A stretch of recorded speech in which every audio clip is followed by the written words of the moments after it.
Halo, Assalamualaikum warahmatullahi wabarakatuh. Welcome back to another episode of Talk with Emas. Today is very special, because we have two wonderful, fabulous speaker joining us from another, not another planet of course, but dari penjuru belahan dunia yang lain. Ada yang dari benua Amerika dan dari Eropa. Okay, let's just say hi to our audience. We have Miss Cindy and Miss Alfin. Hi. Hi Hi. everyone. It's nice to be Apa back. kabar, Miss Cindy and Miss Alfin? You're doing well? Yeah, we're Yes, good. well here. Kita akan bahas tentang the ups and downs of studying and living overseas. Alright, so before we get started, as usual, can you please introduce yourself to our audience? Let me start first. Hello everyone. My name is Cindy. You may know me before from the previous talk with Emas podcast as well. I don't want to say ex. Yeah, it feels like I'm separated. Like I was working in Emas as a tutor as well this last year, but I recently started master degree last year in the University of Edinburgh, majoring in TESOL, which is teaching English for speaker of other languages.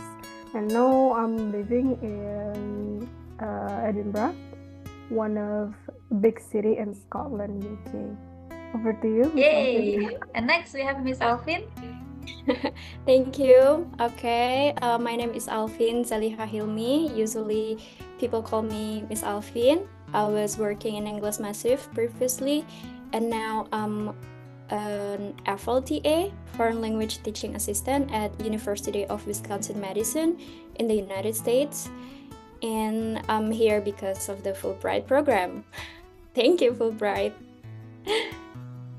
Wonderful. So both of our speakers today, Miss Cindy and Miss Alfin, have been successful in passing all the selection stage for these two prestigious scholarship providers. Yeah, I believe that we are all familiar with LPDP and also Fulbright scholarship from the US government. Jadi Miss Cindy sekarang sedang studi S2 ya di University of Edinburgh for the MSc TESOL program. Yes. And Miss Alfin, on the other hand, is not studying about English, but she is currently teaching Bahasa Indonesia, but also taking some classes, right? So experience-nya bakalan komplit. Let's now dive in deeper into the lives of our speakers today. Miss Cindy is currently studying at the University of Edinburgh, taking the MSc TESOL program. So we'd love to hear how is Miss Cindy's perspective in experiencing master's degree overseas ya. Apa sih bedanya S1 di Indonesia dan S2 di UK? I think one of the very different things that I experienced is how we learn as a students. I mean, when we were in the undergraduate, we tend to follow what our lecturers say. Like you have deadlines, of course, and you have classes every day. Almost every day, and you follow the classes and then do the assignment and stuff. But here in master degree, I think it's more, I spend most of my time doing the study like independently. So we have more time in independent studying rather than studying in the classroom itself, because the amount of preparation that we have to do before we're joining the classroom or going to the class is, how to say that, like humongous, if I would say. Like we have to spend so many times to prepare, because we have to be ready whenever we attend the classroom, because in the classroom itself, when it is like a workshop, we really need to engage if we really want to learn. Otherwise, if we don't understand anything or we didn't bring anything to the classroom, then we learn nothing. So yeah, that's the biggest difference, I think. What about you, Miss Alfin? What can you tell us about your experience now teaching Bahasa Indonesia and also taking some classes at the University of Wisconsin? So here in the US, there are a lot of readings. Okay. A lot of I readings, agree. and then a lot of discussions, a lot of lectures, and then I don't know about in the UK, but in the US, the grading is very strict. So like your preparation is graded, and then your homework is graded, and then your active participation in the class is also graded, and then your paper, and then quiz, also projects. We have a lot of assignments, and all of them are graded. So it's very like the grades is very transparent to the students, and it's very strict. And what I feel here studying or joining classes here in the US is like it's very different with what I had in Indonesia. Because in Indonesia, I just come to the class and then listen to the lecturers and then just follow like what they want us to study. But here in the US, we can do our own study if we're interested in a certain topic, and then we can tell the lecturer, hey, I'm interested in this topic, and then okay, so go ahead, learn that, study about it, and share to your friends. So it's very different, and I need some time to adjust to that difference. Yeah, sorry, can I add something as well?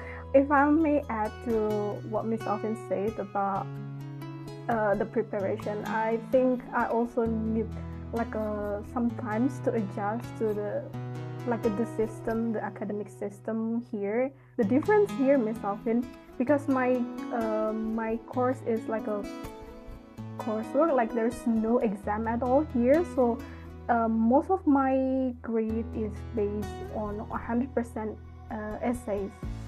100% essays, so that's the biggest difference. Like some of them are like a pure 100% essays, some of them are like from weekly blog, and then some of them also got addition like from presentation and then essays. So yeah, we don't have like the attendance yeah, we don't have that, and we don't have like a preparation the grade for preparation, which is I'm jealous of, because I feel like I deserve some grade for doing some preparation stuff and like attendance.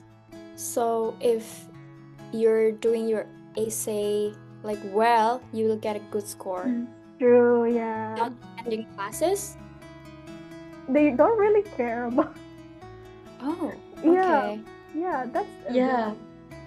the interesting thing. But they do check it for the immigration stuff, not for the classroom, but like for the immigration office. So they need the university have to make sure that the students are actually staying in the country for this amount of time. So yeah. But I think that's also, I mean, speaking from my experience, yeah, even though we're not graded from our class participations, like how we contribute in class discussion, but some tutors, they did check our activity on the learning management system, right? Moodle or Canvas or whatever that they're using at the university. And sometimes they will like come to a certain students and check, why didn't you complete this activity, things like that, even though that's not graded. Just exactly like what Miss Cindy said, they don't really care what we're doing outside of classroom, and even they don't care if we attend the class or not. So is there any academic or cultural shock when you first came to either US or UK, and if there was, what was it? Okay. I don't think I experienced a big culture shock, but there are some things that I found different with anything in Indonesia. Just like it's actually like in our daily basis, like when you walk in the US, when you walk, it's on the right side, but in Indonesia, you walk on the left side, right? So sometimes I like just messed up to people when I just arrived here because I walk on the left side. and people walk on the right side. So okay, yeah, I need some time to adjust to that. And then I think the second um culture shock. I don't know if it's culture shock or not, but I feel like eating out here is very expensive, and there's no go food or grab food here. I think another thing is about the tipping culture.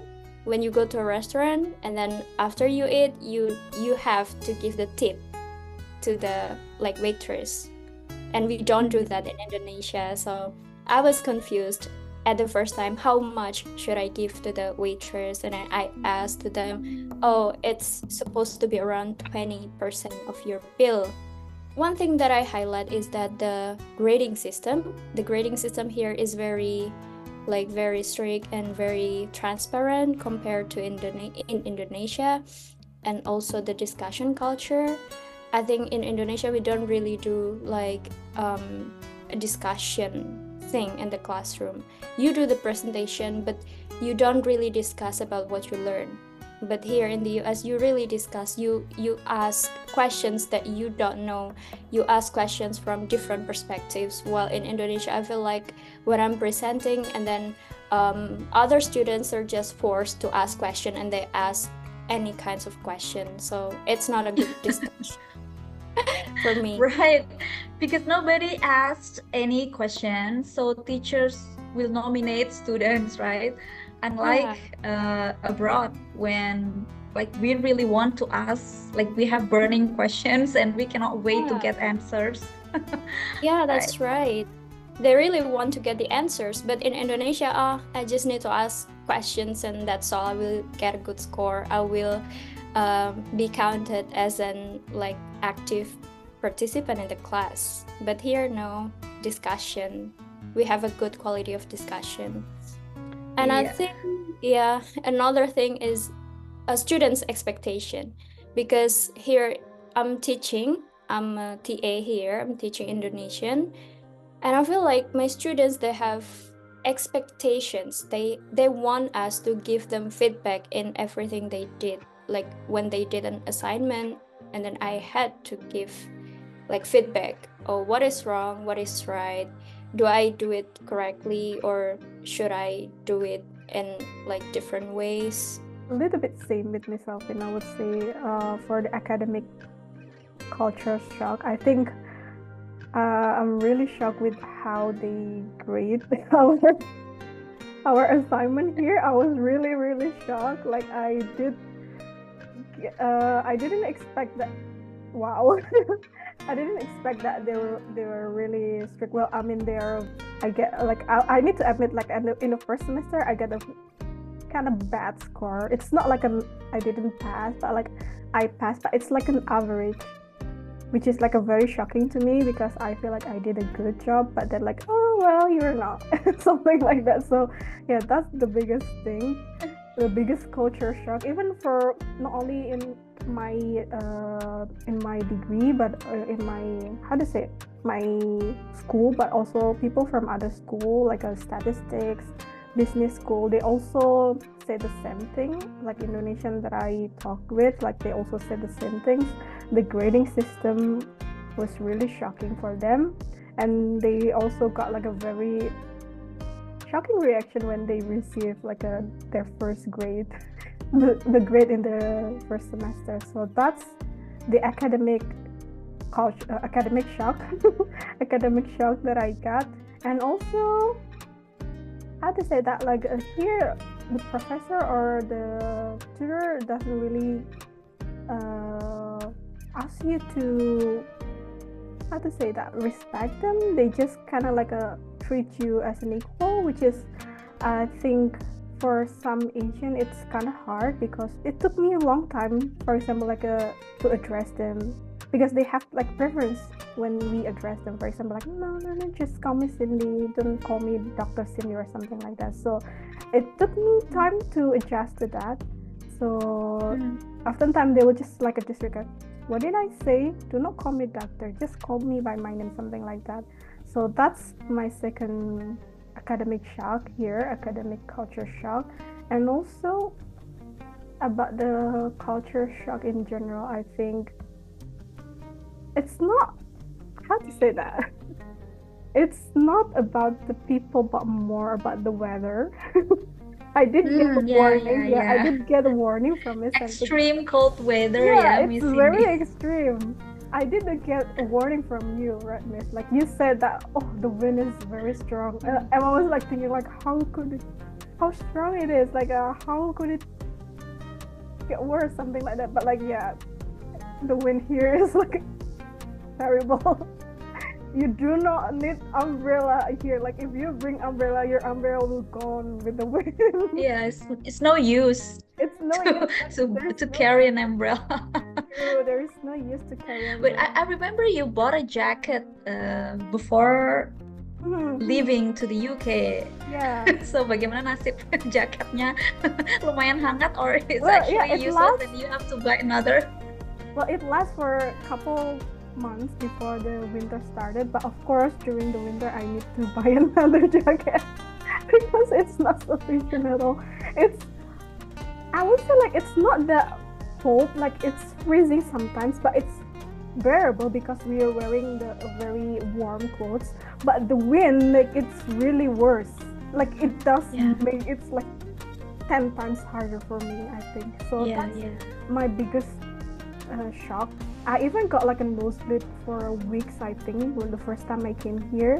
I don't know why, whether it's like because of the weather or maybe like a stress or something, but like I got like a regular nosebleed in my first or second week here. So yeah, that's one of the biggest shock for me. Oh yeah, and also about the food, I do agree with Miss Alfin. The food here, if we're eating out, it's very expensive. It's very, very expensive. And also Wait. Did you guys tell us how much is like for one person to go and eat out, just for the audience to have the, what is it, description of how expensive it is? So for here in the UK, for one person, I think you will spend around like a 10 until 20 pounds. I think it could be more. It depends on which kind of restaurant that you go, but like I think that's the average. Yeah, I think it's almost the same. For the fast food restaurant, it's around $13 to $18. But for like maybe Turkish restaurant or Thai restaurant, you can spend around $25 per person. More expensive then. Yeah. Wow. So can I say that halal food there is more expensive than regular food, or is it the same? I don't know. I think it depends on what kinds of restaurant is that. Nice. Yeah, so maybe if you want a halal food, you go to a Turkish restaurant or maybe Indonesian restaurant. They have halal food. Oh, you do have Indonesian restaurant over there? We do. Oh, We do I'm have so Indonesian jealous. restaurant here. I'm so jealous. Oh, Miss Cindy is jealous, yeah. We don't You have don't have that in no, Edinburgh? but we do have like a Oh. Malaysian restaurant, which is same but similar, different, I guess. Like I will not name the restaurant, but like they do serve like a soto ayam or sate ayam, something like that. But the taste, it's a different. It's very different, yeah. And even I need to clarify to my foreign friends, like, no, this is not what soto ayam tastes like. I will cook for you for myself, like no, this is not it, something like that. So yeah. But they do have like a regular menu, like a nasi goreng, mee goreng, like a mainstream food, I would say. But like for the food that needs like a very specific flavor, like a special flavor, it's different. Yeah. Wait, Miss Cindy, is it the same with London, where you have lots of, restaurants selling Indian food, like curry, chicken tikka? Because in London we have a lot of restaurants of that type. selling nasi, but the type of rice is a bit different. The rice is longer than our usual rice that we have in Indonesia. Do you also have that restaurants a lot? We do have Indian restaurants and like a Turkish restaurant here, but for nasi goreng and mie goreng menu, most of the place that sell it, I think like Malaysian restaurant. There's no Indian restaurant that will sell nasi goreng, I think. Yeah. Or maybe if it is like a Southeast Asian restaurant like Ting Tai, something like that. So it's Southeast, like there's no Indian restaurant that sell nasi goreng, something like that. The lesson, yeah. We've been talking about how you adjust to the new environment, how you experience living and studying overseas, and some culture or academic shock. But then, do you think that all of these experiences have a positive or a significant impact to your personal or professional development? Or how do you see yourself have changed in any way after your experience studying or living abroad? Miss Cindy, perhaps? Okay, I think it definitely changed me in a good way. Like at first, it made me realize that there are some fields that I'm lacked of, and also back in Indonesia, I'm a person who tends to wait until very late to do something. Like if it is not reaching the deadline, then I was like, oh, okay, I still have time. But like here, I cannot do that. I really cannot do that. Like I really need to do it. Like I really need to have like a very good time management, or else I will suffer. I will suffer, or like I will be struggling to finish my task here. That's the very important lesson that I learned here. But also it humbling me in a good way, I'll say. Like I feel like maybe I'll already tell this to Miss Andy and also Miss Alfin. Like I feel like the more I learn, the more I don't know. Like the more I learn, the more I was like, what is this? I didn't know about this. I don't understand about this. Like, am I stupid? Or like, oh wow, there's so much thing to learn. And I'll be like, oh, because to be honest, like before I came here at first, I have this feeling, I have this like a perspective that like, oh, I've been practicing teaching English for several years, so maybe I know some techniques, I know some methods, something like that. It does, but then you also learn more of that, so it kind of humbling me in a good way, I would say, and reminds me that like when you feel like you learn, when you feel like you finally understand something, there's always more beyond it. So yeah, that's a very important lesson for me. I would say. Yeah, I do agree. Cannot agree more. Yeah. Okay. What about you, Miss Alfin? How's this experience bring impact to your personal or professional life? Yeah, actually, it brings a lot of impacts, a huge impact for me. Especially here, I'm teaching Indonesian, and I never done that before, and I never learned about BIPA or anything about teaching Indonesian as a foreign language. And at first, I feel like, oh, I'm a native. I'm a native. I can teach Indonesian. Of course. But turned out I cannot teach Indonesian. It's so hard to teach Indonesian. And then my supervisor taught me how to teach the students. And then she also invited me to observe some other classes. And then I learned from that. And now I think I'm professionally like better than before in teaching Indonesian. And I do agree with Miss Cindy's statement about the more you learn, the more you don't know anything. Yeah, I agree with that. Because when I join classes here, I join some like curriculum classes in graduate level, and then I came in and I knew nothing.